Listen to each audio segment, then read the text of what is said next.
지난 주일부터 목요일까지 저와 선교 팀원들이 필리핀 다바오 지역에 다녀왔습니다. 하나님께서는 교회 창립 70주년을 맞아서 필리핀 다바오 지역의 산성교회 선교센터를 허락하셨습니다. 그동안 우리 성도들의 기도와 후원으로 세워진 예배당과 또 선교센터를 둘러보고 헌당 예배를 드릴 때 모든 것이 하나님의 은혜구나, 그것을 깨닫고 하나님께 영광을 올려드렸습니다. 선교사님 부부의 열심 있는 사역과 또 어린이들과 청소년들 만나면서 여러 가지 감동과 기쁨이 밀려왔습니다. 여러분, 우리가 선교지에 직접 방문하면 무엇이 좋을까요? 어떤 유익이 있을까요? 좋은 것보다는 무더운 날씨와 맞지 않는 음식과 여러 가지 불편한 환경들이 우리를 힘들게 하지 않을까요? 그런데요, 선교지에 직접 나가서 여러 가지를 보게 되면 먼저 하나님의 크심을 경험하게 됩니다. 사실 우리가 신앙생활을 하다 보면 하나님 나라는 어떻게 생각합니까? 현실과는 별 상관없이 내세에 주어지는 천당, 또 영생의 개념으로만 생각할 수가 있습니다. 그러나 선교지에 가보면 하나님은 단순히 예배당 안에 제한되는 분이 아니시다라는 것을 깨닫게 됩니다. 하나님 나라가 구체적으로 확장되어 가는 모습을 확인할 수 있습니다. 그래서 우리나라와 우리 가족과 나만을 위해서 존재하는, 그리고 나만을 위해서 역사하시는 분이 아니라 우리 모든 일상 속에서 또 세상 모든 영혼들을 다스리시는 크고 위대하신 하나님을 경험하고 알게 된다는 영적 유익이 있습니다.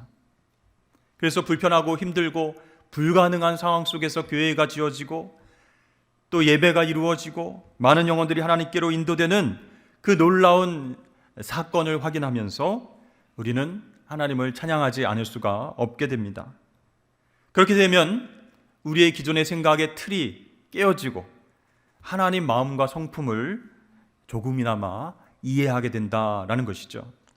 그리고 그렇게 선교지에 다녀와서 일상으로 돌아왔을 때 삶의 모든 자리에서 하나님 사랑이 이렇게 커, 하나님 은혜가 이렇게 놀라워 하면서 하나님 사랑과 은혜를 증언하는 선교적인 성품을 쌓아가게 된다라는 것이죠. 그래서 선교지 탐방과 사역 경험이 우리에게는 중요하다는 것입니다. 오늘 요나서 말씀을 통해서 우리가 하나님 나라와 선교에 대해서 새롭게 인식하고 하나님 성품에 다 함께 참여하여서 귀한 하나님의 도구로 살아가시는 저와 여러분 되시기를 주의 이름으로 축복합니다. 우리가 오늘 읽은 요나서는요, 구약 성경 책 중에서 선교적인 색채가 뚜렷하게 나타나는 책이다라고 말할 수 있습니다. 특히 오늘 읽은 요나서 4장 말씀은 이 요나가 또 이스라엘 백성들이 익숙하고 당연하게 생각했던 하나님에 대해서 다시 생각할 것을 요청하고 있는 본문 말씀입니다. 자, 요나는 하나님을 어떻게 생각해 왔을까요? 1장 말씀을 찾아보니까 바다와 육지를 지으신 창조주 하나님, 세계 최강국 아수르를 심판하시는 능력의 하나님, 또 이스라엘 백성들을 사랑하셔서 당신의 백성들을 구원하시는 하나님, 그 하나님으로만 요나가 생각하고 있었습니다. 그런데 그런 요나가 자신의 생각과는 전혀 다른 충격적인 하나님의 모습을 경험하면서 분노하고 불평불만을 늘어놓게 됩니다. 자, 이스라엘의 원수, 이스라엘을 멸망시키려 했던 아수르, 그 아수르 제국의 수도 니느웨 사람들마저 하나님께서 사랑하고 긍휼히 여기셨기 때문에 요나가 멘붕이 오게 되었어요. 하나님께서 요나에게 이렇게 말씀하시는 것 같아요. 내가 너희들만 사랑하는 것이 아니야. 너희가 미워하고 심판받기를 원하는 그 이방 민족도 내가 안타까운 마음으로 사랑하고 있어. 이렇게 하나님은 요나에게 말씀하고 계십니다. 그런데 요나는 그런 하나님을 이해할 수가 없습니다. 니느웨에 예정된 심판이 임하지 않자 크게 요나는 분노합니다. 하나님께서 명령하시는 일도 못하겠습니다. 차라리 날 죽여주십시오. 이렇게 얘기합니다. 그러니까 요나의 마음이 굳게 닫혀버린 것이죠. 2절 말씀 보니까 주께서는 은혜로우시며 자비로우시며 노하기를 더디하시며 인애가 크시사 뜻을 돌이켜 재앙을 내리지 아니하시는 하나님이신 줄을 내가 알았음이니이다. 이렇게 요나가 말하죠. 이것은요, 성경에서 이스라엘 백성들이 하나님 성품에 대해서 전형적으로 고백하는 그런 말이에요. 그런데 이런 고백 후에 요나가 3절에서는 내 생명을 거두어 가달라 이렇게 이야기합니다. 사는 것보다 죽는 것이 낫다라고 말합니다. 그렇다면 2절의 고백은 무슨 뜻일까요? 하나님 성품에 대해서 냉소적이고 비꼬는 그런 말투였던 것입니다. 네, 하나님 대단하십니다. 니느웨 사람들 불쌍히 여기시는군요. 하나님 은혜롭고 자비롭고 노하기를 더디하시는 하나님이신 줄을 제가 충분히 알겠습니다. 그러니까 오직 이스라엘에게만 베풀어져야 할 하나님의 은혜와 자비가 이방 민족들을 향해서 나타난 것이 요나에게는 큰 충격과 실망이었습니다. 오로지 하나님의 은혜는 이스라엘 백성들만이 받아야 되는데 그 은혜의 독점이 무너지는 것을 확인하니까 요나는 자기 자신의 삶 자체가 흔들리면서 죽는 것이 사는 것보다 낫습니다. 내 생명 거두어 가십시오. 이렇게 얘기를 하는 것이죠. 자, 그런 요나에게 하나님께서 뭐라고 말씀하십니까? 4절입니다. 여호와께서 이르시되 내가 성내는 것이 옳으냐? 네가 왜 화를 내느냐? 무슨 의도로 나의 구원의 섭리 가운데 분노하느냐? 여러분, 요나의 이 냉소적이고 비판적인 말투는요, 요나 개인의 성격을 드러내는 것뿐만 아니라 하나님과의 관계 속에서 요나가 편협한 선민의식, 즉 축소된 하나님의 이해를 가지고 있다는 것을 드러내 보여주고 있습니다. 창세기 4장을 보면요, 하나님께서 아벨의 제사만 받으시는 것을 보고 상처를 받고 분노한 가인에게 하나님께서 이렇게 말씀하십니다. 내가 분하여 함은 어찌 됨이냐. 또 갈멜산에서 바알 선지자들과 겨루어서 큰 승리를 경험한 엘리야가 이세벨이 쫓아와서 너를 죽인다라고 하는 소문이 들리자 도망칩니다.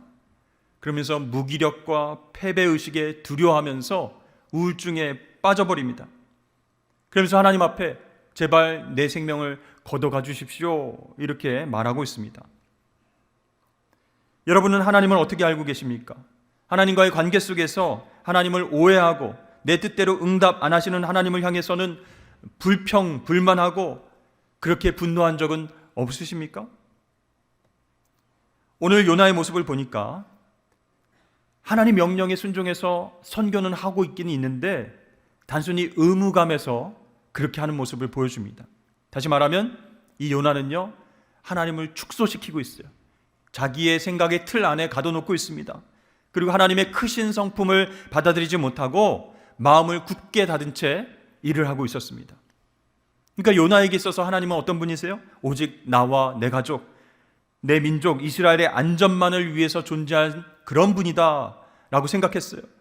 그래서 하나님 명령에 억지로 니느웨로 갔지만 그곳에서 완전히 반전이 일어났어요. 놀라운 회개 역사와 은혜와 자비를 이방 민족에게 베푸시는 그 크신 하나님을 바라보니까 요나가 감당할 수가 없는 것이었어요. 여러분, 여러분이 믿는 하나님은 얼마나 여러분에게 크신 분입니까? 혹시 우리도 요나처럼 이 하나님 나라를 생각할 때 사적인 개인 공간, 우리 가족과 친척, 친한 성도들로 제한된 그런 공동체를 하나님 나라로 생각하고 있지는 않으십니까?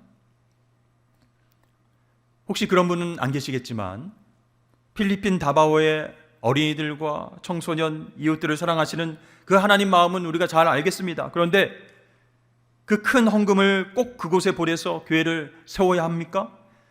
차라리 우리 교회에 투자하면 얼마나 좋습니까? 혹시 이런 마음 갖고 계신 분이 계시다면 하나님께서 뭐라고 말씀하실까요? 내가 성내는 것이 옳으냐? 이렇게 말씀하실 것 같아요. 하나님께서는요, 상처받은 그리고 분노하고 마음이 굳게 닫힌 요나를 위해서 박넝쿨을 예비하셨습니다. 이 박넝쿨로 인해서 생긴 그늘 때문에 요나가 또 크게 기뻐한다 이렇게 쓰여 있죠. 그런데 하나님이 박넝쿨만 준비하신 것이 아니고 벌레도 예비하셨다 이렇게 쓰여 있습니다. 여러분, 예비하셨다라는 말은요, 하늘과 땅을 주관하시는 하나님의 섭리를 뜻합니다. 그러니까 이튿날 벌레가 박넝쿨을 갉아먹었어.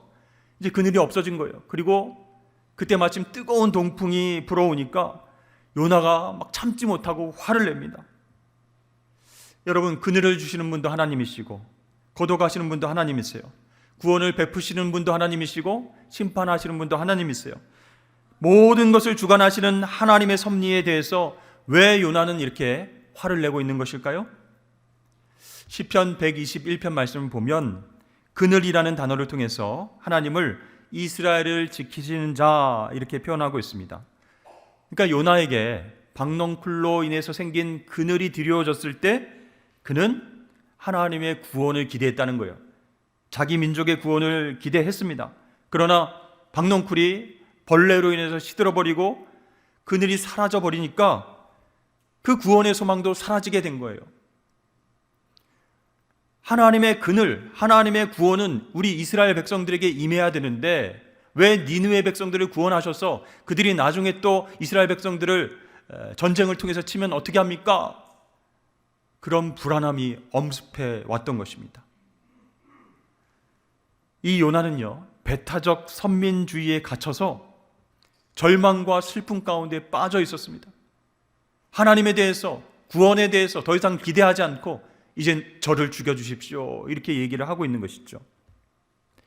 J.B. 필립스가 쓴 책 당신의 하나님은 너무 작다, 그런 제목의 책이 있습니다. 그 제목만으로 우리의 신앙을 돌아보게 한다는 것이죠. 여러분이 믿는 하나님은 얼마나 크신 분이십니까? 사실 우리도 니느웨처럼 교만하고 악한 그 세상 사람들에 둘러싸여서 생활하게 됩니다.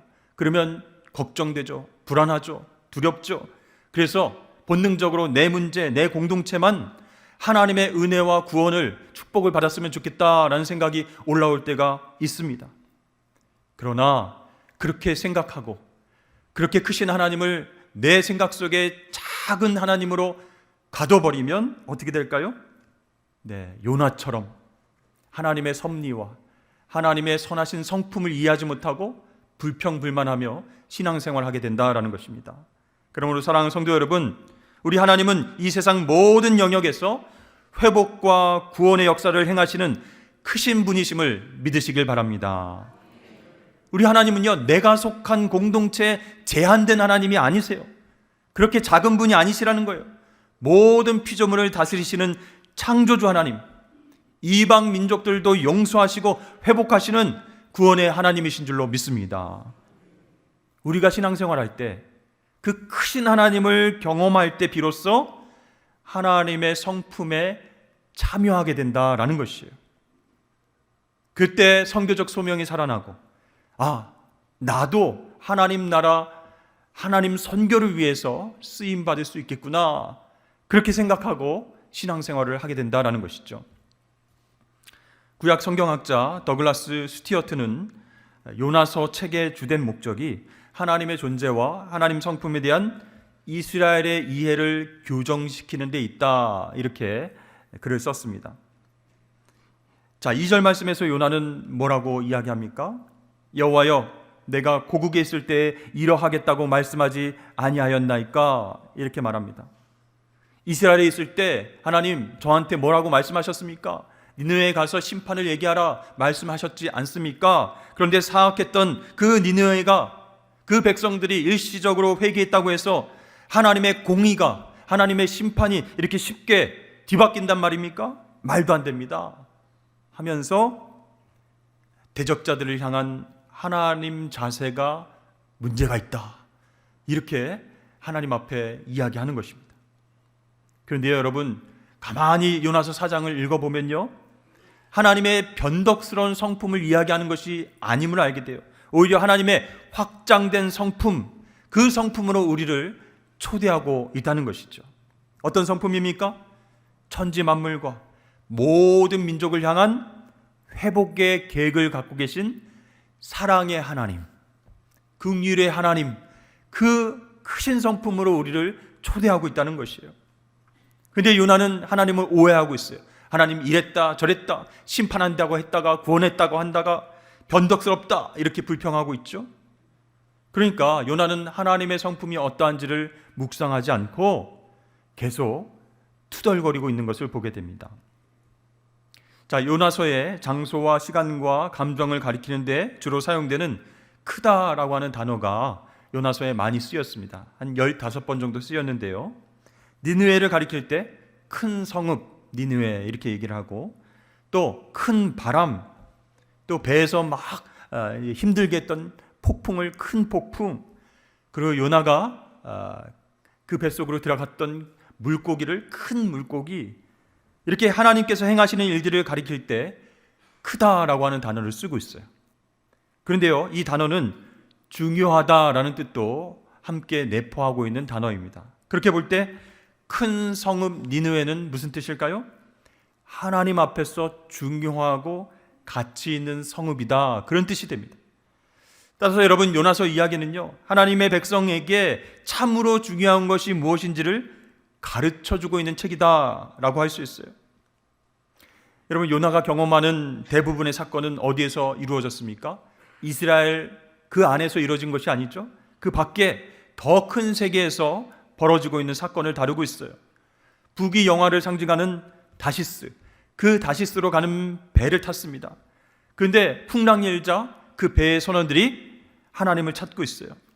또 세계 최대 강국이었던 니느웨 백성들도 하나님을 인정하고 회개하고 참회의 눈물을 흘리면서 예배하고 있습니다. 그리고 하나님은요, 폭풍과 물고기와 박넝쿨과 벌레와 동풍과 같은 그 피조 세계들을 사용하셔서 자신의 뜻을 보여주고 계신다, 그런 것이에요. 여러분, 이게 무슨 뜻일까요? 하나님은 작은 하나님이 아니다라는, 거룩한 땅과 성전에만 계시는 분이 아니시라는 거예요. 세상 속에서 자신의 계획과 구원을 행하시는 크신 하나님이다라는 것을 보여주고 있는 것입니다. 그래서 아주 작고 사소해 보이는 미물들을 통해서도 하나님은 자신이 누구신지를 계시하고 계시고, 하나님 무엇을 원하시는지 알려주고 계신다라는 것이죠. 하물며 아무리 무지하고 타락한 백성이라 할지라도 그들 또한 하나님 형상으로 지음받은 인간인 이상 하나님 앞에서 니느웨 백성들도 존귀한 존재다, 소중한 존재다라는 것을 말씀하고 계십니다. 여러분, 새는 날도록 창조되었습니다. 물고기는요, 헤엄치도록 창조되었습니다. 그럼 우리 사람은요, 사랑받도록 창조되었습니다. 그러나 죄로 인해서 우리 인간은 스스로 사랑받는 존재인지 알지 못하고 괴롭게 고통 속에서 살아가고 있습니다. 그래서 선교라고 하는 것은 하나님의 창조 목적을 회복시키는 거예요. 당신도 사랑받는 존재입니다라는 것을 알게 해주는 것이 바로 선교인 줄로 믿습니다.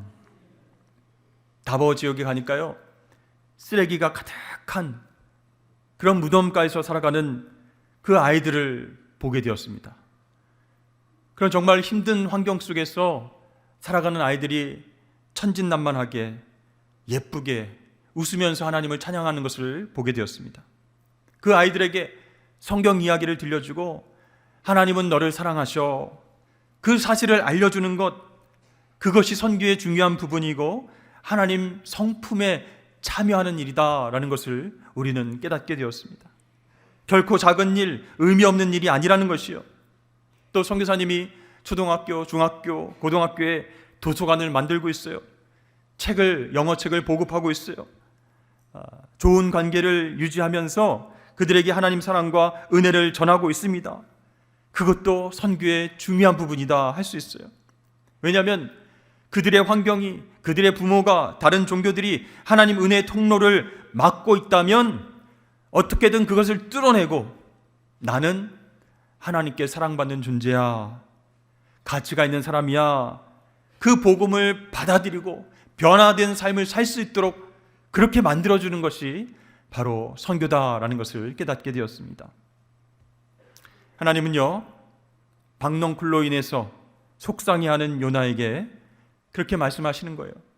많은 피조물들 중에 으뜸인 인간을 향한 창조주의 섭리와 끈질긴 사랑이 바로 이런 것이야 라고 말씀하고 계십니다. 자신이 심지도 않았고 재배하지도 않았던 하루살이 박농쿨을 아끼고 사랑하는 그 마음이 있었다면 하나님을 모르고 허무하게 죽어가는 이들에게 구원의 기회를 주고자 노력하는 것, 그것이 우리 신앙인의 마땅한 마음이어야 되지 않겠는가? 하나님께서 요나에게 말씀하시는 거예요. 그렇습니다. 여러분, 하나님은 인간의 죄와 실패보다 더 크신 하나님이십니다. 니느웨의 악독함보다 더 큰 긍휼을 베푸시는 분이세요. 또 요나의 실패보다 더 큰 은혜의 기회를 허락하시는 사랑의 하나님이신 줄로 믿습니다. 요나는 사실 물고기 뱃속에 들어갔다가 나왔습니다. 한번 죽은 것과 마찬가지예요. 이제 다시 살아났으면 하나님의 사랑을 이해하고 사명 가운데 열심히 해야 될 텐데 형식적으로 하나님 그 명령에 응답하고 있어요. 그러니까 4장 말씀에 보면 요나는 또 한 번 죽음의 기로에 서게 됩니다. 하나님, 왜 나에게 박농쿨을 또 그늘을 허락하셨다가 그늘을 제거해 버리십니까? 나와 우리 민족을 향한 구원이 왜 없어지게 됩니까? 차라리 나를 데려가십시오. 여러분, 하나님께로 돌아가는 우리의 회심은 단 이례적인 것이 아닙니다. 은혜로 구원받은 우리는 하나님 성품에 참여하는 제자의 삶을 요구받게 된다라는 것이요. 하나님의 놀라운 은혜로 하나님의 자녀가 되어서 구원받은 것으로 끝나는 것이 아니고 다시금 하나님 성품에 참여하는 선교적 삶으로 나아가야 된다는 것이요. 내 자아는 죽고 예수 그리스도가 내 안에 사시고 내 삶 가운데 성령의 열매가 맺히는 삶, 그 삶으로 하나님은 우리를 초대하고 계십니다. 그렇다면 우리는 더 이상 나의 유익과 나의 관심사만을 위한 삶을 살아서는 안 될 것이에요. 하나님 마음이 있는 곳으로 내 인생의 방향을 바꾸는 결단이 필요할 줄로 믿습니다. 이것이 바로 하나님을 사랑하고 이웃을 사랑하고 섬기는 선교적 삶의 모습이다라고 말할 수 있습니다. 그렇습니다. 우리는요, 예수 그리스도를 믿는 회심뿐만 아니라 이와 같은 선교적 회심이 필요하다라는 것이죠. 선교적 회심 무슨 뜻입니까? 자기 삶에 안주하는 울타리를, 그 벽들을 깨뜨려 벗어나는 헌신이다라고 할 수 있습니다. 자, 요나는요, 자기 자신과 또 선민의식에 사로잡혀서 하나님을 자신의 생각의 틀에 가둬놨어요. 하나님의 더 크신 사랑과 깊으신 진리에 이르지 못하고 그렇게 억지로 사명을 감당하며 살고 있습니다. 그렇다면 오늘날 우리 그리스도인들은 어떨까요? 개인적인 구원과 개인적인 축복과 개인적인 치유 문제에만 관심을 갖고 혹시 왜곡된 신앙으로 하나님을 바라보며 신앙생활을 하고 있지는 않으십니까? 만약 우리가 그렇게 신앙생활을 한다면요, 복음의 진정한 가치를 퇴색하게 만든다라는 것이죠. 그래서 우리에겐 선교적 회심이 필요하다는 것입니다. 개인적인 구원, 복, 치유, 그것이 전부가 아니라 세상 열방을 함께 품으시는 그 하나님의 깊은 긍휼과 사랑에 진심으로 감사하면서 그에 대한 응답으로 세상과 이웃을 감싸 안는 삶, 그 선교적 삶으로 우리 모두가 나아가야 할 줄로 믿습니다. 요나서의 마지막 11절 말씀은요, 하나님의 질문으로 끝이 나고 있습니다. 내가 이 큰 성읍을 어찌 아끼지 아니하겠느냐? 그 질문에 대해서 요나가 대답을 하고 있지 않습니다. 열린 결말로 끝나고 있다는 것이죠. 마치 돌아온 탕자가 환대받는 것을 두고서 불평하던 맏아들, 그 맏아들을 향해서 아버지가 뭐라고 얘기합니까? 우리가 즐거워하고 기뻐하는 것이 마땅하지 아니하냐? 그랬을 때 맏아들이 대답하지 않고 있습니다. 왜 그렇게 열린 결말로 성경이 이야기를 맺고 있을까요? 그 대답의 몫을 오늘 우리에게 돌리고 있다라는 것이죠. 자, 이렇게 니느웨를 아끼시는 하나님 마음에 저와 여러분 어떻게 응답하시겠습니까? 여러분, 요나의 이야기는요, 이스라엘 민족만의 이야기가 아니에요. 니느웨의 이야기도 아닙니다. 이 이야기는 선교적 하나님의 성품 이야기다라고 말할 수 있습니다. 따라서 우리는 이 이야기 속에서 내 자신을 점검할 수 있어야 돼요. 내가 그 크신 하나님을 얼마나 제한했던가, 하나님의 성품에 참여하지 못하고 얼마나 비판하고 불평하며 살아왔던가.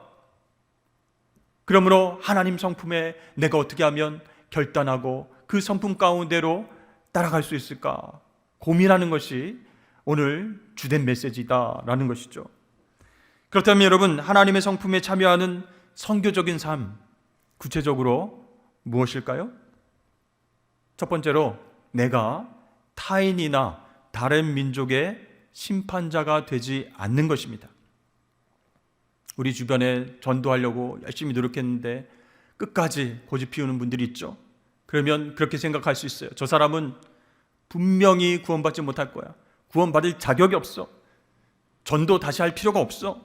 내가 오랫동안 지켜봤는데 완전히 그냥 쇠심줄처럼 즐겨서 아무리 얘기해도 돌아오지도 않고 가능이 없어. 귀신은 뭐하나, 저런 사람 안 잡아가고. 이렇게 우리 마음속에서 그 영혼 구원에 대한 모든 가능성을 차단해버리는 거예요. 여러분, 그것은 하나님 성품에 참여하는 것이 아니라는 것이죠. 또 두 번째, 지금 지구촌은 전쟁 상황입니다. 여러분들은 이스라엘 편입니까? 아니면 팔레스타인 하마스 편입니까? 누가 더 악하고 누가 더 선하다 생각하십니까? 그들은 서로 자신들이 선하다 강조하면서 상대의 악함을 제거하기 위해서 우린 끝까지 전쟁하겠다라고 주장하고, 민간인 지역에, 병원에, 학교에 폭탄을 떨어뜨리고 서로가 서로를 죽이는 일을 자행하고 있습니다. 자, 이런 전쟁 상황 속에서 하나님은 과연 어느 편이실까요? 또 러시아와 중동에 몰래 무기를 판매하고 핵 위협과 전쟁도 불사한다고 큰소리치면서 자국의 백성들은 굶어 죽게 만드는 그 북한 땅, 하나님은 포기하셨을까요? 여러분, 하나님의 성품에 참여하는 사람은 내가 심판자가 되려고 하지 않는다는 거예요. 힘들고 고통스러운 상황 속에서도, 정말 전쟁 상황 속에서도 하나님의 긍휼하심과 은혜를 구하면서 모든 민족이 구원받기를 위해서 중보기도하는 사람, 그 사람이 하나님 성품에 참여하는 사람이다라는 것이죠. 또한 하나님의 성품에 참여하는 선교적인 삶은 어떤 삶입니까? 어떠한 상황 속에서도 하나님의 선하심을 믿는 사람이에요. 왜 큰 태풍이 우리 가게로만 오는가? 왜 박넝쿨을 예비하셔서 하나님의 구원의 그늘이 있다가 왜 거두어 가시는가? 왜 하나님 저 나쁜 사람은 심판하신다고 약속했다가 구원해 주시는가? 왜 하나님 나를 사랑한다 하시면서 고통을 계속 허락하시는가?